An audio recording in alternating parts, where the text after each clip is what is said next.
Ya, di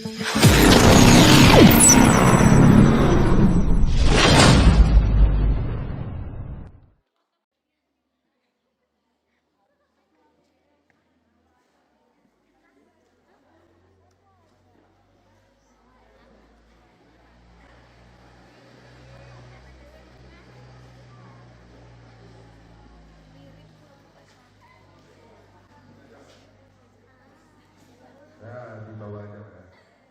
Baik, assalamualaikum warahmatullahi wabarakatuh. Yang saya hormati Ibu Kepala Sekolah, tim Korwil, ada Bu? Tim Korwilnya ada Bu? Tidak ada. Pengawas sekolah dan para dewan guru serta adik-adikku sekalian yang saya banggakan dan saya cintai. Pertama-tama mari kita panjatkan puji syukur atas kehadiran Allah Subhanahu wa taala di mana kita masih diberi nikmat sehingga kita bisa menghadiri acara pada saat ini, dan tak lupa pada junjungan kita Guru Besar Muhammad Shallallahu Alaihi Wasallam yang telah membawa kita dari alam kegelapan menjadi alam terang benderang pada saat ini. Sebelumnya Bu, permintaan maaf dari Bapak Kapolsek, memang yang ditugaskan saya beserta Bapak saya. Beliau ada kegiatan di Polres sehingga beliau tidak bisa menghadiri acara. Sebenarnya beliau sangat senang acara seperti ini, tapi kegiatan di Polres memang tidak bisa ditinggalkan. Baik, ada sedikit saat tadi malam ada coretan dari saya karena pelajaran ini memang merupakan pelajaran kurikulum merdeka. Setahu saya zaman saya dulu tidak ada. RWD itu dulu guru saya. Jadi zaman saya dulu tidak ada. Setahu saya P5 PJOK itu kurikulum merdeka. Ada PJOK lagi. Karena anak saya pun mempelajari seperti ini juga, P5 PJOK. Sebelum kita jauh mempelajari P5, adik-adik sekalian harus memahami apa isi-isi Pancasila itu. Ada 5 sila. Karena semua berkaitan. Terutama sila ketiga. Ya, adik-adik tolong dipahami dan dipelajari dan dimasukkan dalam hati, yaitu sila ketiga. Di situ intinya menghargai seseorang, menghargai pendapat orang, dan menghargai perbedaan agama dan perbedaan budaya. Salah satunya menghargai orang yang berbicara di depan. Ya, Pak. Jadi salah satunya menghargai orang yang berbicara di depan. Caranya gimana menghargainya? Jika ada orang berbicara di depan, kita berusaha tidak berbicara sendiri di belakang. Itu salah satunya. Nanti ada beberapa materi. Yang pertama tentang bullying, ya, tentang bullying. Itu termasuk salah satu di poin sila Pancasila, yaitu sila ketiga juga.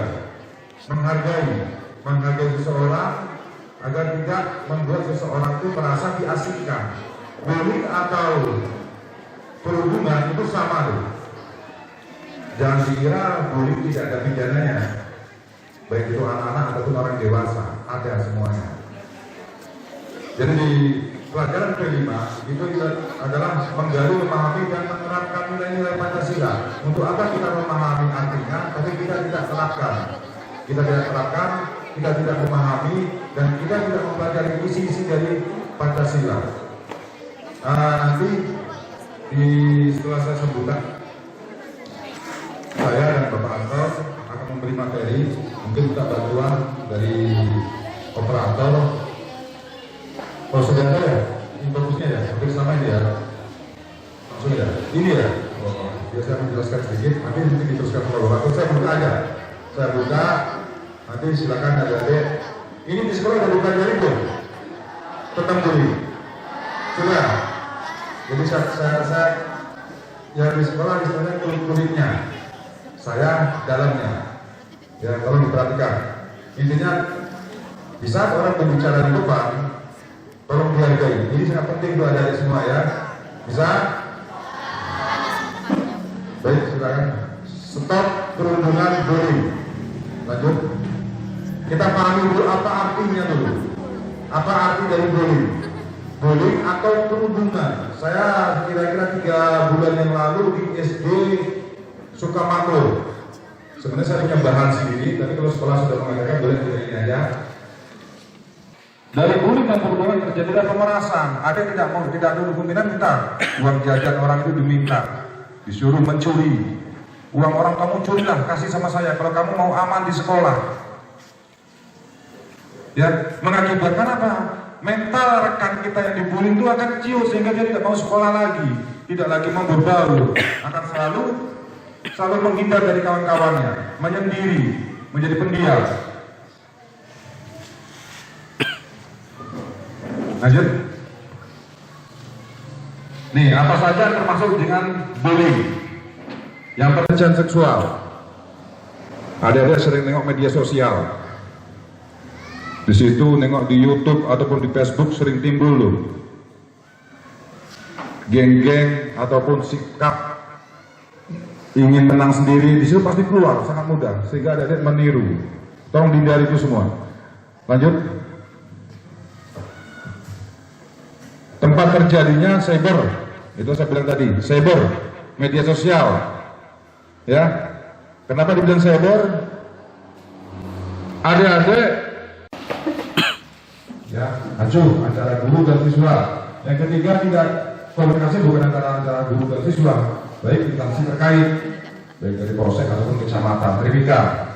Yang ketiga, adanya perilaku kekerasan baik yang dapat pendidik dan tenaga pendidik dan siswa. Kalau sekarang nggak bisa lagi. Kalau dulu Pak Sarwedi ya, dulu Pak Sarwedi langganan saya langganan Pak Sarwedi, Pak Jasdin.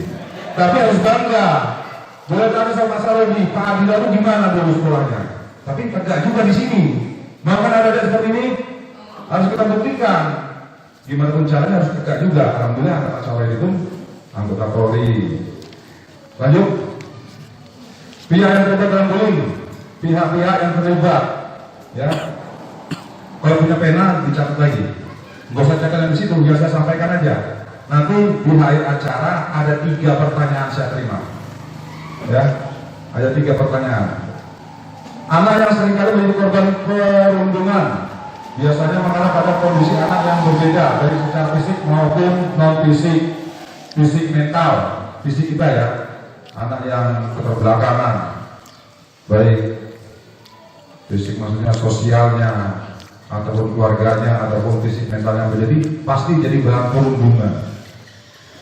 Maka dari itu hindari itu, kuatkan iman kalian. Ya, jangan dilarang ada agama kan. Satu, anak yang cenderung sulit bersosialisasi dan sering yaitu culun. Yang kedua, anak yang fisiknya berbeda dengan yang lain. Tadi sudah disampaikan keterbelakangan fisik, bisa kita sampaikan apa aja ya.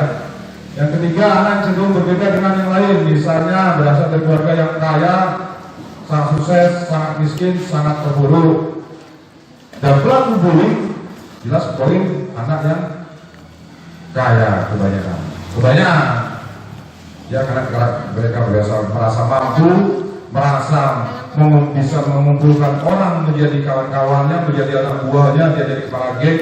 Akhirnya anak yang kekurangan sama anak yang miskin menjadi korban bullying. Selanjutnya pelaku, ciri-ciri pelaku perundungan. Hiperaktif, anak yang hiperaktif, ya jelas. Bahasa seperti yang lainnya, anak yang hiperaktif. Karena hiperaktif itu melakukan semua hal.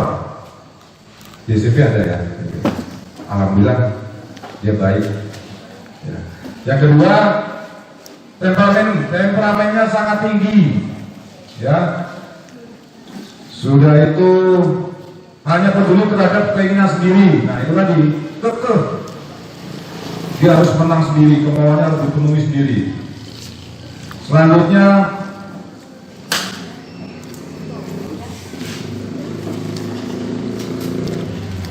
dan kembali tadi Pak. Iri, benci, marah dan biasanya menutup rasa malu dan gelisah. Ini sudah dipelajari ya, saya bacakan lagi lah. Selanjutnya permusuhan, memiliki pemikiran bahwa permusuhan adalah sesuatu yang positif. Cenderung memiliki fisik yang kuat, lebih dominan daripada teman biosugayanya. Saya dulu kuat, saya dulu besar tinggi di SMP, SMA. Saya dulu bukan, ya kalau sekarang belum ada bullying dulu Pak ya. Saya pelaku bullying. Cuman setelah itu, tapi di sekolah saya menerapkan, ya, saya harus merangkul semuanya. Bukan bullying dalam arti kejahatan, bullying dalam arti kebaikan. Lanjut, saksi. Lanjut aja. Dampak bullying bagi korban, pelaku dan saksi. Korban bullying ini bagi korban ini. Kalian yang melakukan bullying, berpikirlah berkali-kali. Ya, ada pasalnya tuh, ada undang-undangnya. Pelaku bullying, pelaku perundungan, ya dampaknya kesakitan fisik. Karena pelaku bullying pasti menganiaya korban, karena dia merasa kuat, merasa hebat. Yang kedua, korbannya menjadi kepercayaan diri merosot, rendah diri, maksudnya menjadi pemalu, ya, merasa diasingkan sama kawan-kawannya, dan tidak menutup kemungkinan karena kalian membentuk geng untuk pelaku bullying, kawan-kawan kalian sekelas, kalian bentuk geng ini, pelaku bullying, 5 orang, membullying 1 orang, yang kekurangan fisik, yang kekurangan mental, bukan kekurangan yang miskin tadi, kawan-kawan sekolah kalian pasti akan berpihak kepada pelaku bullying. Karena apa? Karena takut kepada pelaku bullying tadi, bukan karena mau ikut membullying yang ini.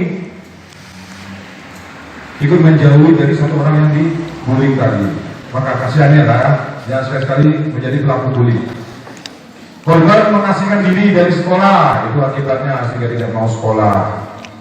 Berangkat sekolah sih dia dari rumah, tapi karena takut ke sekolah ini ada pelaku bullying tadi, algojo tadi, dia cuma sampai di jalan, balik kanan. Nanti kita tulis aja di sekolah, Pak, pelaku bullying kita sebut di sekolah ini algojo, ya. Kalau terdapat orangnya kita apelkan, kita kasih baju algojo di situ. Kita buat efek jerak, efek malu sama kawan-kawannya. Selanjutnya, ya, pelaku bullying juga sering bolos tuh, merokok di warung-warung. Itu pelaku bullying. Hebat ya, aku udah bisa beli rokok, uang jajan, uang semester, uang sekolahnya dikorupsi beli rokok, nyari duit belum bisa. Bisa rokok aja masih batuk, ya. Baru situ waktu itu bisa sendiri, tapi sekarang ini saya operasi. Saya izin kepala sekolah, saya bina di sekolah, operasi. Ada laporan juga kemarin di belakang. Tunggu, mainnya ya. Sudah itu timbul keinginan untuk bunuh diri. Nah ini yang dampaknya paling ngeri. Keinginan untuk bunuh diri. Ini akibat kalian pelaku bullying. Di sini ada nggak pelaku bullying? Hah? Gimana kan aku? Lanjut. Pelaku bullying sering mengalami pelaku perundungan atau bullying akan belajar bahwa tidak ada risiko apapun bagi mereka. Mereka melakukan kekerasan akhirnya maupun mengancam anak lain karena mereka pelaku bullying tidak pernah. Baik, di sini cuma sebentar, minta tolong adik-adik tolong perhatikan ke depan. Salah satu contoh bullying yang paling simpel adalah ketika kita tidak bisa menghargai orang lain, itu bullying. Gitu. Nah, salah satu contoh tadi, saya perhatikan ibu kepala sekolah berdiri di depan kalian, suaranya kemana-mana. Itu salah satu contoh bullying. Bullying itu tidak menghargai orang lain. Maka adik-adik sekalian, di sini di sekolah, hari-hari kalian habisnya di sekolah. Senin sampai Sabtu kalian di sekolah. Jadi orang tua kalian adalah guru-guru kalian. Itulah orang tua kalian. Jadi hargailah dia. Kalian mau jadi apa, mau jadi presiden sekalipun, menteri, mau jadi profesor, berawal dari guru. Jadi adik-adik sekalian, tolong hargai guru kalian. Memang sekarang nggak ada kata-kata nyubit, mukul, cuma bisanya ditegur. Kalau zaman saya dulu sekolah, biar kalian paham, ketemu sama guru aja takut. Tetapi alhamdulillah berhasil, karena didikan beliau-beliau ini saya bisa berdiri di depan. Saya selalu hormat dan patuh terhadap guru, karena guru adalah orang tua saya di sekolah. Kalau kalian tidak bisa menghargai guru, gimana kalian mau berhasil? Karena apa? Keberhasilan seseorang itu berawal dari doa orang tua. Jadi adik-adik sekalian, tolong hargai guru kalian. Apapun yang dikasih nasihat guru kalian, yakin dan percaya kalian tidak akan dimasukkan ke dalam jurang. Ya, kalian malah diselamatkan. Ayo dek, ayo nak, jangan sampai ke dalam jurang. Yang perlu diperhatikan dalam stop perundungan ini, hal yang kecil yang terjadi kebanyakan di sekolah. Yang saya garis bawahi tadi masalah fisik. Biasanya orang yang badannya kurus dipanggilnya kurus, yang badannya gemuk dipanggilnya gendut, kentung. Nah itu salah satunya. Yang keriting rambutnya ting, panggilnya keriting. Nah itu fisik. Terus mohon izin untuk pihak sekolah juga, kalau saya pelajari tadi, kalau pihak sekolah membiarkan perundungan itu terjadi di sekolah, itu juga ada sanksinya, pidananya, bahwa membiarkan seseorang terjadi. Jadi mohon izin Bapak, Ibu guru, sekecil apapun permasalahan di sekolah, tolong segera diselesaikan, karena sudah ada kejadian satu kali kemarin saya koordinasi dengan Bu Kepala Sekolah, Bu Asih, bahwasanya permasalahan sampai terjadi di luar sekolah itu berantem. Nah, jadi mohon kiranya anak-anak juga, adik-adik sekalian ini, kalau apabila menemukan, melihat, tolong segera laporkan kepada guru. Nanti biar guru bisa meneruskan kepada kepala sekolah ataupun guru BK, biar segera dipanggil dan diselesaikan. Dan kalaupun pihak sekolah memerlukan bantuan dari pihak kepolisian, kami siap 1x24 jam, kami siap untuk membantu. Nomor HP saya terutama Ibu Kepala Sekolah sudah ada, jadi kalaupun ada permasalahan apa-apa kasih tahu, biar kita selesaikan sama-sama. Jadi jangan sampai masalah ini berlarut-larut. Selanjutnya masalah perundungan ini banyak. Ini teknologi sekarang bisa positif dan negatif. Positifnya kita bisa mengetahui hal-hal yang baru di luar sana.